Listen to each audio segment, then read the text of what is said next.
تحریک تحفظ آئین کی قیادت کا جس نے دھرنا جاری رکھنے کا فیصلہ کیا۔ پارلیمانی گروپ کے ہنگامی اجلاس میں بانی پی ٹی آئی تک ذاتی معالجین کی فوری رسائی اور ان کی طبی رپورٹس کی فراہمی کا مطالبہ کیا گیا۔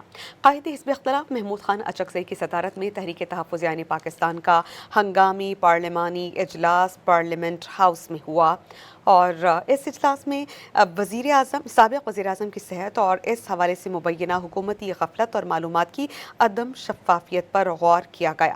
تحریک تحفظ پاکستان نے مطالبہ کیا کہ بانی پی ٹی آئی سے ذاتی معالجین تک فوری رسائی دی جائے۔ بانی پی ٹی آئی کی طبی رپورٹس کی فراہمی کا بھی مطالبہ ہوا۔